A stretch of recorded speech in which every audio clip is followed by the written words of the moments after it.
We've already talked about several movies, and to finish with this topic for now, we should talk about all the movies in the same video. Here we are going to consider all the movies of the franchise, no matter if they are canon or not. In this video I am going to include the 1995 movie, the Turbo movie, the 2017 movie, and I am also going to include the special episode. We know that this special episode is a long episode, but for some reason Netflix has categorized it as a movie, and this is why we must make the comparison to know if we can actually categorize it as a movie. We know there is another supposed Power Rangers Samurai movie, but the only thing that has categorized this special episode as a movie is its name, since they put the movie at the end of the title. I must say that, even if you put the movie to a project, it doesn't mean that it can be classified as a movie, and besides that, this episode only has a duration of 45 minutes. This is basically the same thing that happens with the special episode. The difference is that everywhere else it has been listed as a movie, and any Power Rangers information page has it in the movie category. Let's start with the first movie, the one that was released in 1995 and the one that started this entire list of the movies in the franchise. This movie was made with an investment of $15 million and grossed $66 million in total. Even though this seems like a small amount of money, it is quite a lot of money for a Power Rangers movie, and this is going to be proven when we talk about the collections of the other movies. Let's remember that it was 1995, and from that date until now, inflation has changed things. This movie has a running time of 96 minutes, which is full of action, drama, transformations, fights, and just a little bit of comedy. The positive thing that this movie had is that it had the advantage of having the Rangers that we already knew from the series. It also had a lot of transformations, and they added a lot of fights in the course of the entire story. Another positive thing is that we were able to see a new villain that made the old villains like Rita and Lord Zed look ridiculous. With this new villain we could feel that the Rangers were truly in danger and had to travel to another planet in search of a new power to help them defeat this evil monster. We could also feel the fear of losing Zordon, since for the first time he was at risk of dying, and that is why the Rangers had to act fast. For me, the most positive thing about this movie was the new costumes, which were made of a more resistant material and made the Power Rangers look like real powerful heroes. The negative things that this movie had were its special effects, which we can understand that at that time there was not much technology to create something so good, but with such a low budget it was impossible to create something impressive. Let's remember that at that time there were other movies that were also using computer-generated special effects, and they were excellent. The difference in quality between these special effects was the budget, because with only $15 million you can't make something impressive. Another negative thing that this movie had was the way the Power Rangers had to defeat the villain, as we didn't get that awesome ending that we are used to seeing.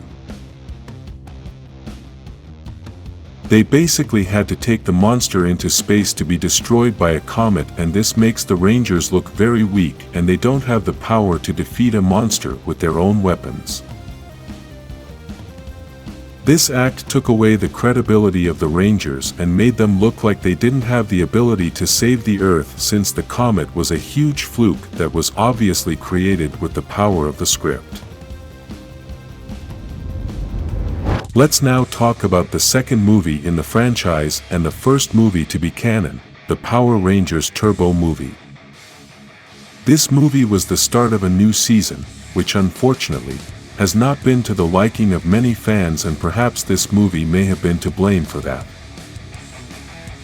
When you start some path in the wrong way, it is very difficult for you to straighten that course, and in the end, you can end up wrong.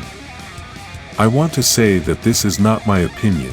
I don't hate the movie, although I must also say that it is not the best. The Power Rangers Turbo movie has very few good things, but it also has a lot of negative things, and this makes the movie a failure even though it had the potential to be the biggest hit of all. This movie was released in 1997 with a running time of 99 minutes, had a budget of $8 million and grossed almost $10 million.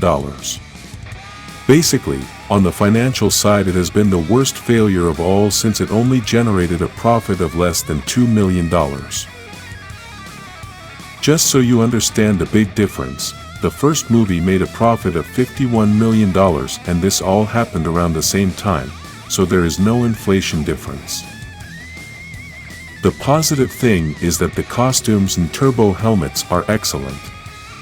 Another good thing is that the central story idea is very interesting even though the dialogue filler and silly comedy had a very negative impact. I also really liked the final villain of the movie, although the main villain was not suitable for this story, and it would have been better to have a serious and scary villain from the beginning.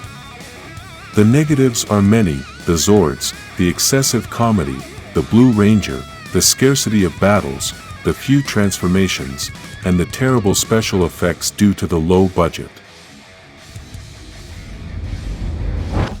Let's talk about the 2017 movie, a movie that is obviously not canon and that its failure was so big that they had to cancel the second part.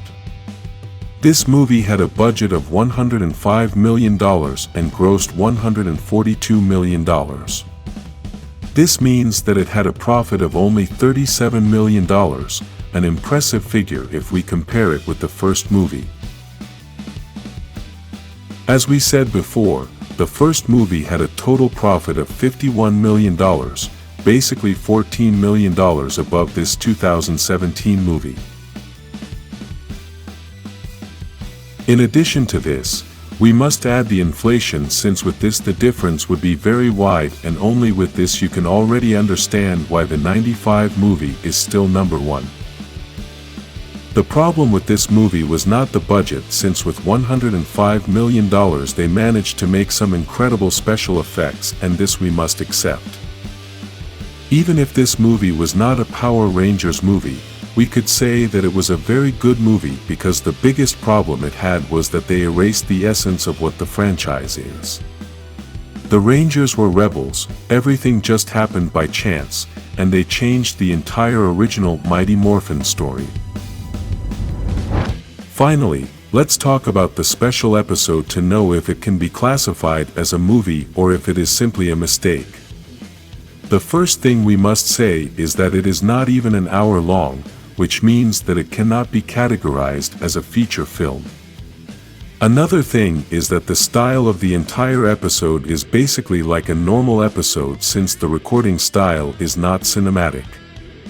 According to the information I could find, the budget for this special episode was $20 million, which makes it clear that with this budget it was impossible to create a filming with the quality of a movie. I don't want to be misunderstood. I love this special episode, but we are only talking about whether we can classify it as a movie, and this budget is not a movie. We know that the first two movies were made with less money, but let's remember the inflation issue, since in 2023 $20 million means nothing.